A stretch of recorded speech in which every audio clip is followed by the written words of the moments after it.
All right, CrossFit NapTown. We're here today with Stephanie, our September member profile. Stephanie has an interesting case here. She's been with us. How long have you been with us? Since October 2011. October 2011, which for those who don't know, that's when we opened up. So she's been with us since the beginning. But unfortunately, just had a life-changing, catastrophic injury to her knee playing Soccer. Indoor soccer. Outdoor soccer, Believe sorry. it or not. Outdoor soccer. Hopefully it wasn't a turf monster and it was a collision of sorts. But Steph, I'm just going to ask a couple questions and go through. What is it that brought you to CrossFit NapTown? More specifically, what enticed you to do CrossFit in general? You know, it was interesting. I was one of those people that really didn't know much about CrossFit before I started. I randomly saw the CrossFit Games, like a replay on ESPN, and that was the first time I'd ever heard of it. At the time, y'all actually weren't open yet. And so I Googled this thing called CrossFit, and I was like, well, that looks really cool. And I think I was 28, so I still thought I was a 21-year-old college athlete. And I was like, I can do this. And Googled it. Y'all weren't open yet. I think Broad Ripple was the closest one to me, a little bit too far away at the time with my work schedule. And then I randomly came across one of the handouts that y'all had placed at a local restaurant. And I walked in the next day, and Jared and Peter were both here. And I was like, this is exactly what I need and what I was looking for. Awesome. That's good to hear our marketing actually works. You don't hear much about the handouts, especially with social media these days, so that's great. Well, Steph, I'm going to kind of jump right into it just because I know you've had a pretty big knee injury. And you have an interesting case because a lot of us here have nagging injuries or, shoulder problems, knee problems, chronic injuries. But you have something where it's going to sideline you for how long? A year before I can play soccer, I'll be cutting out pieces to come back to So soccer. just talk about how mentally, not necessarily physically, but mentally, you've had to prepare yourself for this journey. You know, it's funny you say mentally because so far to date, the physical part hasn't been an issue. It hasn't been painful. The thing I've struggled with the most has been the mental part of it. CrossFit has been such a big part of not only my workout life, but my social life as well. And so one of the things that I struggled with the most was how do I make sure I don't stay disengaged? I don't want to become disengaged, and that was my biggest fear. So first, I have to thank this community because everybody has reached out. The outpouring has been so humbling, and I'm just in awe of that.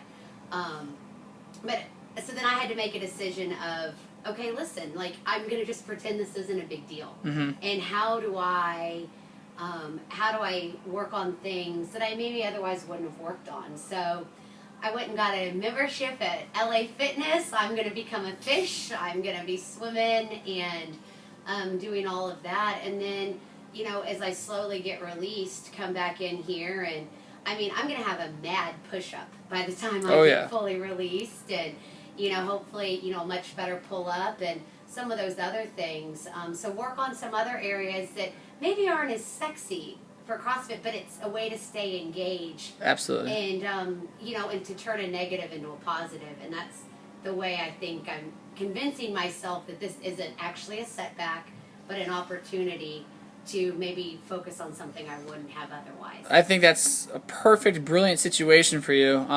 What I found interesting when I first looked through your written profile was your 3-month goals, your 6-month goal, and your year-long goal. Because most of the time with these interviews and just talking with members in general, it's always, I want to have 10 kipping pull-ups, or I want to have a muscle-up, I want to have this, I want to have that. But your goals are much more humbling and lifelike. What's your 3-month goal was? I want to be released to run. Exactly. You just want to be able to run. Yeah. Your 6-month goal is to be able to. I want to be back at CrossFit enough that I can participate. I want to have my membership unlimited, that I'm released enough that I can scale enough that I can still come to class and get, and work out with everybody. Absolutely. You hit on it a little bit with your social life and so forth. We do know you as a social butterfly, which is amazing. Always out with the CrossFit NapTown crew, which is wonderful. Talk about that and how, a little bit how you've met some of the people here, and I can almost guarantee I'm maybe speaking for you, but they're going to be lifelong friends or close to it that matter. No, absolutely. That's one of the neat things about CrossFit that I've learned. It kind of simulates, like a team. And so, whether you were a college athlete or a high school athlete or just, a club athlete, it doesn't matter. You have such a bond with your teammates because you go through something special together. And the way the NapTown community works is, I feel like that's been simulated a lot. And for me, that was something I've always missed. After I played soccer in college, and then you're done. Yep. And you can play on the CCAs and everything else, but it's not the same. And I found that here, and I'll be the first to tell you when I moved to Indy in January 2011, I was like, I'm done. I've got my law school friends, my college teammates. I don't need any more friends.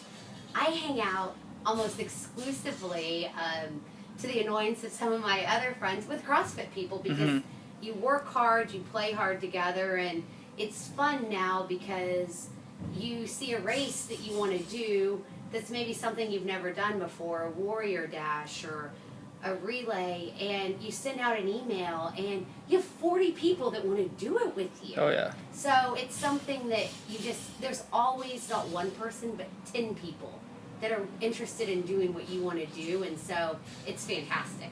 Awesome. We'll end with, being a lady such as yourself, were you intimidated when you first came in, or was it scary for you to jump right in? I know you're a little bit more outgoing than many and have fun out there, so speak to those that are a little hesitant, a little scared to jump into CrossFit or afraid to walk in. What would you say to those individuals? It's funny that you paint me that way because I would say internally I'm different. I think that, I've talked to you all the time. When it comes to weightlifting and performing and something, this is not my comfort zone. And I would say I have the self-confidence of a gnat when it comes to that. So for me, it was asking a lot of questions, buddying up to somebody that looked like they had it or that would help me. And then it became, let's do this together. Absolutely. And so then I didn't feel like I was trying to catch somebody. It was now me and a partner, and let's do it. And so I'll never forget the first time someone asked me for advice, and then I finally felt, all right, pay it forward because this is what had happened. So I'd say go for it. Yeah. And, they once told us in law school, this is probably not what you want me to say, but, look around the room. There's got to be someone dumber than you in this room. You know what? Look around the room. You're going to be better than somebody at something, and someone's going to be better than you at something. Absolutely. And so just come in and give it a try. We all have our strengths and weaknesses, and together we all become better. That is brilliant advice, and I don't even think I could have said that better, and I may use that for future, so I'm going to have to borrow that copyright from you for that. But Steph, I want to say thanks for coming in. Good luck in your recovery. We're here for you the whole way through, and she'll be joining us for some mobility and some skill work as well. So thank you very much, and we're signing off.